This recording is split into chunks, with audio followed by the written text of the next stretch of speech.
Hola a todos nuestros amigos de Voz en Misión. Hoy seguimos con nuestro tema de María, ¿no? En el primer episodio hablamos del contexto histórico donde María creció, ¿no? Donde María vivió. Y hoy vamos a dar un pasito más, entonces vamos a hablar de María en la Sagrada Escritura. O sea, qué es lo que se dice de ella, qué es lo que podemos sacar para nosotros hoy en día. Y hoy nos va a acompañar Emanuel.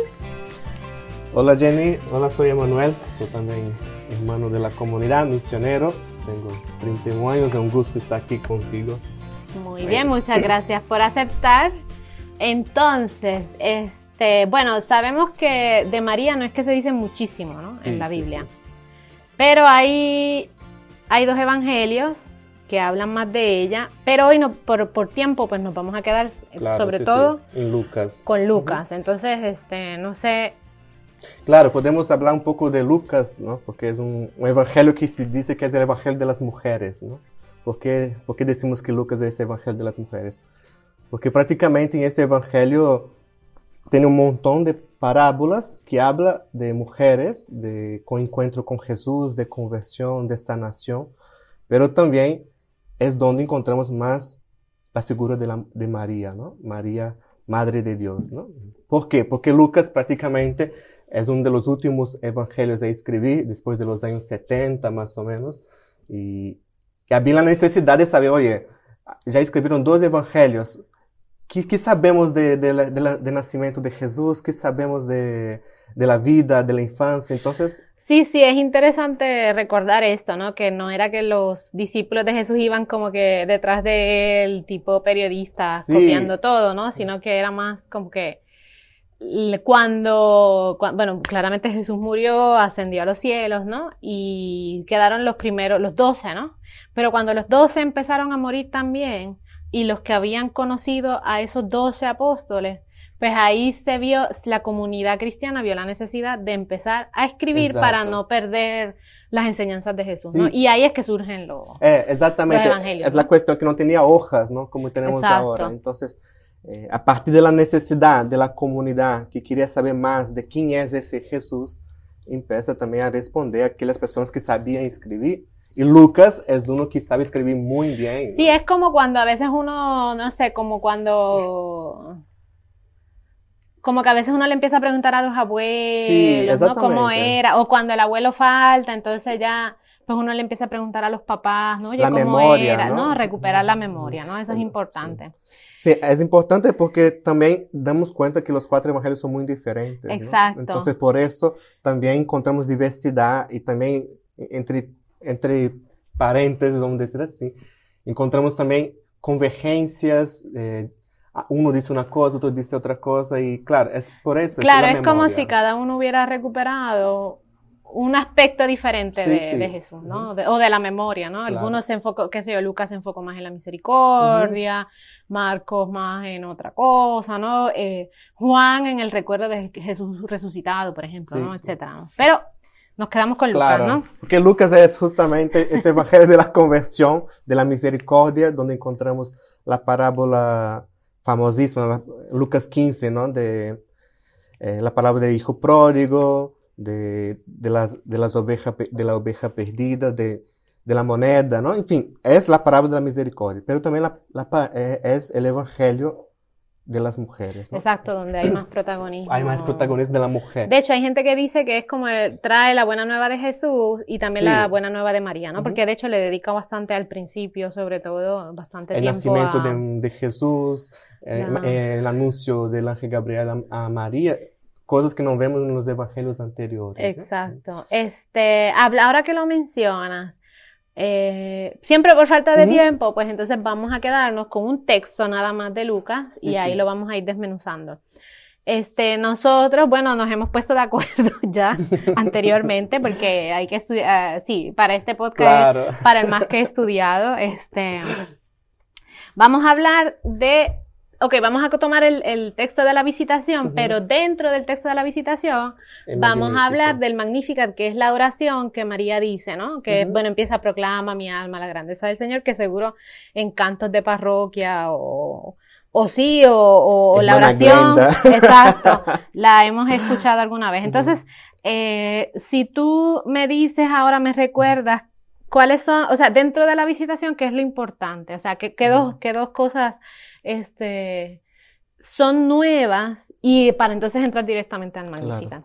Bueno, creo que es importante darnos cuenta en esta visitación que es el encuentro, todos dicen que es el encuentro de nuevo con el antiguo, ¿no? El nuevo que es María, María que trae Jesús y dice que es el Nuevo Testamento, pero también encuentro con Isabel y su hijo Juan Bautista, que es significa el Viejo Testamento, ¿no? El Antiguo Testamento. Entonces, yo encuentro con esas dos personas que hacen esa expresión de la teología, pero también expresión de un antiguo pueblo que se quedaba dentro del judaísmo, del templo, etc., con el nuevo pueblo que es el cristianismo, que es en la casa, ¿no? La casa donde María recibió también el anuncio del ángel Gabriel. Mientras ya en Zacarías recibe el anuncio en el templo, ¿no?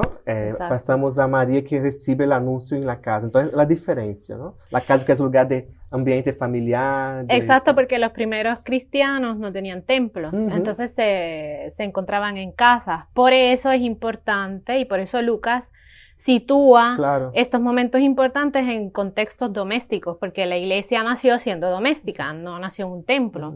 Y es interesante lo que estamos también viviendo acá entre paréntesis. Exacto, es lo que está pasando ahora, ¿no? Con la pandemia, ¿no? Que hemos vuelto más o menos a los orígenes, ¿no? Del cristianismo. Y otra cosa interesante que a veces nosotros podemos pensar que es negativo, o sea, ay no, es como que pues lo antiguo es Isabel y Juan Bautista y lo nuevo es Jesús, pero en realidad Lucas no lo pone como en contraposición, porque en realidad hay mucha alegría, ¿no? O sea, el encuentro entre Isabel y María es alegre, que incluso, pues, ¿no? Lucas nos dice que Juan Bautista, bueno, pues se emocionó también y se puso a moverse la barriga. Entonces, no hay que darle esta connotación negativa, no es el judaísmo versus el cristianismo, no, es como un encuentro, como una continuidad. Exactamente, es la alegría de los dos pueblos que se encuentran. Que se encuentran, exacto. Entonces, ahora entrando al Magnificat, ¿qué cosas como que, bueno, esa oración, bueno, personalmente a mí me encanta, es preciosa. Y me gusta mucho porque habla mucho de justicia, habla mucho de, ¿no? De luchar por la justicia, por la equidad. Entonces, pero no sé tú qué cosas has encontrado en esta oración que sea así como que... Bueno, de hecho muchos dicen que es un canto, la tradición de la iglesia, ¿no? Que es un canto recopilado del Antiguo Testamento, que no es propio de María. Hay varias teorías, ¿no? Pero más allá de pensarnos en eso, que no nos interesa tanto, interesa ver ese canto que es un canto de guerra, ¿no? Vamos decir así, ¿no? Es un canto que muestra la relación igualitaria del mundo, de hombres y mujeres que están a servicio de Dios, están llevando y anunciando el reino de Dios. Creo que es el enfoque más bonito de Magnífica, ¿no?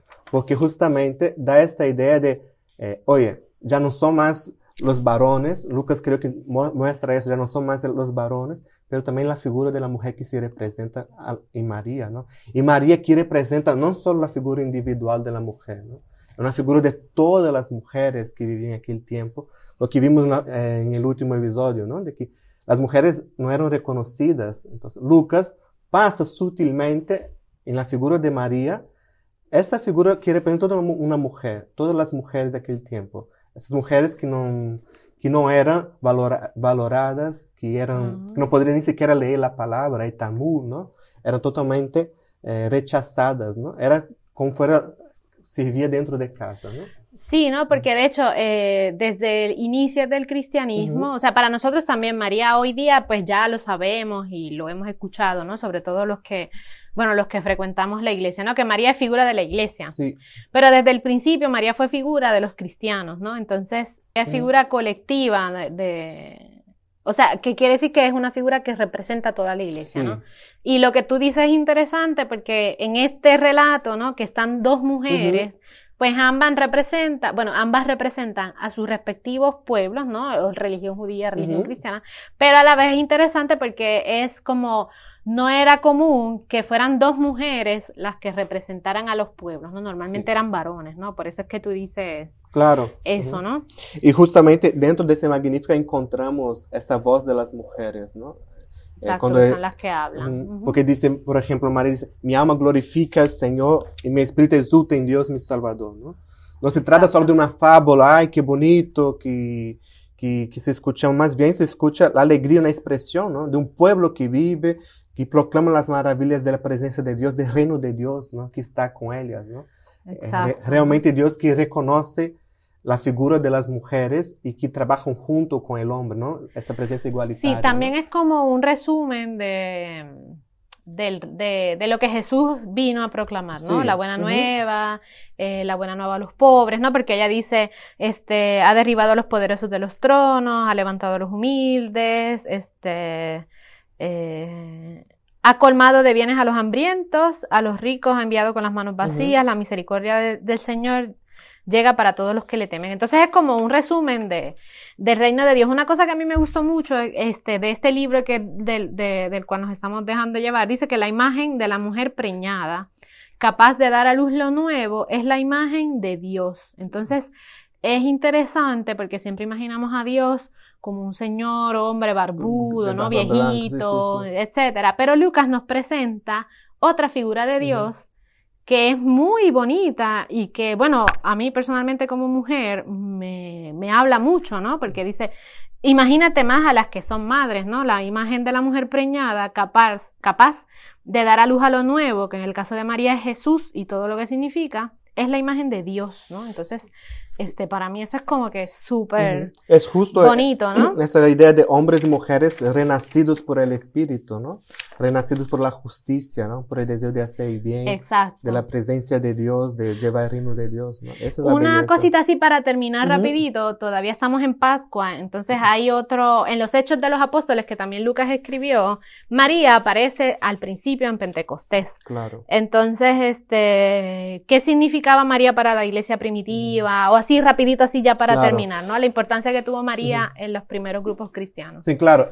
Primero, Hechos de los Apóstoles es aún de Lucas, ¿no? Se dice de una obra lucana, ¿no? Vamos a decir así, ¿no? Es importante subrayar eso. Entonces, ese texto insinúa que María está en Pentecostés. Parece una única vez al inicio, ¿no? Diciendo que estaba María rezando, etc. Entonces, solo se insinúa, no es que afirma constantemente. Pero más allá de eso, nos llevamos por toda la historia que hay la presencia de María, ¿no? Porque es una figura que desde siempre está presente en el cristianismo, ¿no? Como intercesora, como una mujer que está junto con los discípulos a los pies de la cruz, ¿no? Entonces es una figura que no desapareció. Seguro no tenemos nada escrito, no hay nada más de las comunidades. Es como si ella fuera la continuidad entre el Jesús histórico, o sea, entre el Jesús que caminó, que fue crucificado, bueno, y que después resucitó. Pero para los cristianos, ella era como la continuidad, o sea, como que entre Jesús, el Jesús que caminó por Palestina, y la primera comunidad cristiana, ese eslabón ahí que conectaba ambas cosas era María. Entonces María sí fue una persona fundamental, a pesar de que no está así como que, ay, María fue fundamental. Pero el hecho de que aparezca en los textos significa que sí, que tuvo un lugar tuvo un lugar importante, ¿no? Y también seguro de liderazgo dentro de la iglesia primitiva, ¿no? Estamos hablando de los primeros siglos, ¿no? Luego después de la muerte de Jesús, ¿no? Pero claro que los textos fueron escritos por hombres y no muestra, ¿no? Esta idea. Jennifer está riendo acá. No, porque a mí me da risa porque estás más indignado tú que yo. O sea, realmente está muy indignado. Me alegra, pero sí. No, cuando estudiamos un poco la historia hay un taller con la hermana Mila, que es una hermana muy capaz, ¿no? Hicimos un taller sobre una profesora de ISET. Nos ayuda a ver cómo el texto está lleno, ¿no? de mujeres en la Biblia que fueron pasadas como despercebidas, ¿no? Como un segundo plano, pero en la realidad tuvieron mucha fuerza como el pueblo, de hecho, ¿no? Aquí dice que María estaba en la raíz de la fundación de las comunidades cristianas, ¿no? Entonces, como madre, como discípula, pero también como maestra, ¿no? Entonces, lo que tú dices es importante, ¿no? conocer estas cosas a través de de que ahora pues las ciencias han progresado y nos ayudan a conocer un poco más cómo se vivía en aquel tiempo.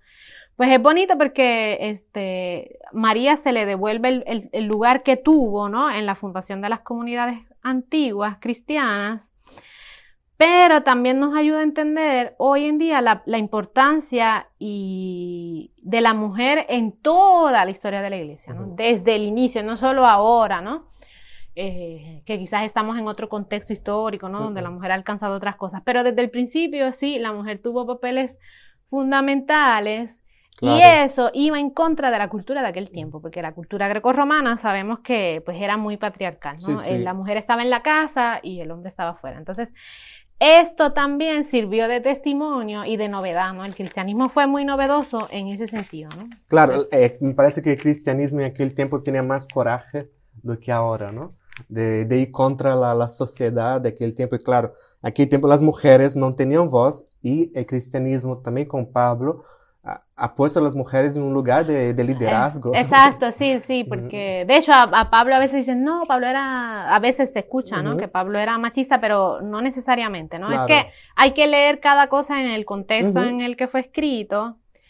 Y pues sí, entonces, los orígenes el cristianismo en sus orígenes, pues sí, en ese sentido, pues era muy novedoso, ¿no? Entonces, nada, pues en este contexto de Pascua y que Pentecostés llega, pues le pedimos al Espíritu que nos ayude, ¿no? Que María, que por intercesión de María, que nos ayude a recuperar, ¿no? La frescura, ¿no? Y a recuperar todo el tesoro que hay, que quizás todavía ni sabemos, ¿no? De las comunidades primitivas cristianas. Gracias, Emanuel, por estar aquí con nosotros y gracias a ustedes que llegaron al final del video. Espero que no haya sido muy largo.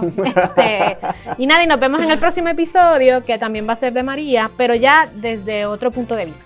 Entonces, nada, chao. Gracias. Chao.